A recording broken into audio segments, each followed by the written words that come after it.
आपल्यासोबत बोलण्यासाठी आरोग्यमंत्री प्रकाश आंबेडकर आपण त्यांच्यासोबत बातचीत करूया. सर, नेमकं काय सांगाल? अमरावती जिल्ह्यात विशेषतः हे विदर्भातील आपण अधिवेशन आहे बघू शकतो. अमरावती जिल्ह्यात मेळघाट जो भाग येतो तिथे आपण बघू शकतो कुपोषित बालकांची संख्या खूप मोठ्या प्रमाणात वाढत आहे. मेळघाटच्या परिसरामध्ये यापूर्वी सुद्धा कुपोषणाचा प्रश्न होता. त्या कुपोषणाच्या प्रश्नाबद्दल राज्य शासनाच्या वतीनं किंवा हायकोर्टनं सुद्धा त्याच्याबद्दलची एक कमिटी नेमली आहे की जे हायकोर्टाच्या कमिटीच्या माध्यमातून सातत्यानं त्याचा चीफ सेक्रेटरीच्या माध्यमातून आढावा घेतला जातो. या आढाव्यामध्ये बऱ्यापैकी प्रत्येक वेळेला ज्या काही उणिवा असतील त्या उणिवा आणि त्याच्यावरती ज्या सूचना उपाययोजना करायला पाहिजे त्याच्याबद्दल 3 सेक्रेटरींची कमिटी सातत्यानं काम करते. आता आपल्याला सांगायला काही हरकत नाही की ज्या पद्धतीनं हायकोर्टनं सूचना दिल्या त्या सूचनांचीच मॉनिटरिंग करणं आणि त्या पद्धतीनं काम करण्यासाठी अनेक उपाययोजना ज्या सुचवल्या आहेत शासनानं त्या सगळ्याचं काम प्रभावीपणे चाललंय. त्याचा फायदा सुद्धा तिथल्या सगळ्याच कुपोषण कमी होण्यामध्ये होतो. तर आपण बघू शकतो तिथे किशोरवयीन मुली आहेत, त्यांना ना मासिक पाळीचा खूप त्रास होतो आणि त्यांना संपूर्ण कोणत्याही गोष्टीची माहिती नसते.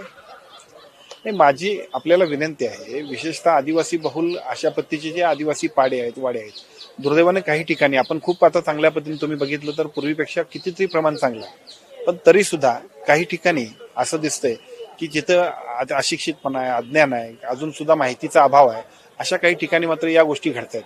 आमच्या यंत्रणेसमोरचं हे चॅलेंज आहे, पण ते निश्चितपणाने ते आपण चॅलेंज जरी असलं तर ते आपण करणं गरजेचं आहे आणि त्या पद्धतीने आम्ही काम करतोय की शेवटच्या माणसापर्यंत आरोग्याच्या सुविधा देणं ही आमची सगळ्यांची जबाबदारी आहे आणि ती आम्ही करण्यासाठी ज्या काही ह्या उणीवा आहेत त्या आम्ही दुरुस्त करण्याचा प्रयत्न करतो. आणि तिथे आपण बघू शकतो महिलांची डिलिव्हरी असेल ते पाण्यातून आणि झोळीमधून जाऊन तिथे डिलिव्हरी केली जाते आणि अद्यापही आरोग्य व्यवस्थेची कोणतीही तिथे सुविधा उपलब्ध नसते. मी आपल्याला परत एकदा सांगतो, बऱ्याच वेळा आपण असं करतोय की एखादी बातमी दाखवली की सगळीकडे चित्र असं आहे का असं वाटतंय आपल्याला. असं नाही आहे.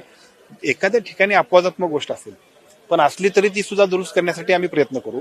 परंतु सगळ्या महाराष्ट्रातलं एकूण चित्र बघितलं तर सगळ्या आपण बघितलं तर धनगर वाडे असतील, वाडेपाडे असतील, आदिवासी वाडे असतील. आता मी स्वतःच नंदुरबारला गेलो होतो, त्यावेळी त्या नावेतनं जाताना जीव मुठीत घेऊन मी स्वतः गेलो होतो. परंतु तिथं सुद्धा आमचे आरोग्यसेवक पलीकडे जाऊन त्या आदिवासी पाड्यातल्या लोकांसाठी काम करतात. याचा अर्थ असा आहे की लोक काम करतायत, फक्त अजून सुद्धा काही ठिकाणी अगदीच खूप अडचणी असतील तर तिथं सुद्धा आम्ही पोहोचलं पाहिजे आणि ते आम्ही पोहोचू. येत्या काळात आपण बघू शकतो बिबट्यांची संख्या वाढली आणि मनुष्यावर जे हल्ले होत आहेत मोठ्या प्रमाणात, त्यावर काय सांगा? आज सभागृहामध्ये 1.5 तास चर्चा झाली. वनमंत्री नाईक साहेबांनी याच्याबद्दल सविस्तर आपल्या निवेदन केलेलं आहे.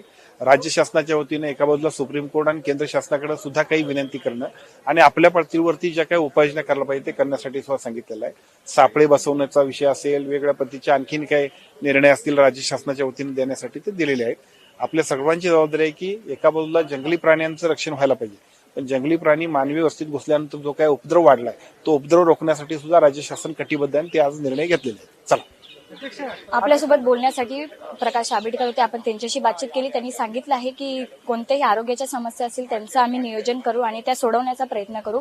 कॅमेरामॅन शिवाजी काळेसोबत मी साक्षी यादव, टॉप न्यूज मराठी. तुमची car, electric panel, data server आगीपासून सुरक्षित आहे का? नाही? मग आजच बसवा F protect temperature activated fire suppression device. यामध्ये आहे eco friendly non toxic pressurised liquid जे आग लागल्यास क्षणार्धात ऍक्टिव्हेट होऊन आगीवरती मिळवते नियंत्रण. बसवण्यास अतिशय सोपे आणि सुटसुटीत टेकालिपचे एक दर्जेदार उत्पादन एफ प्रोटेक्ट.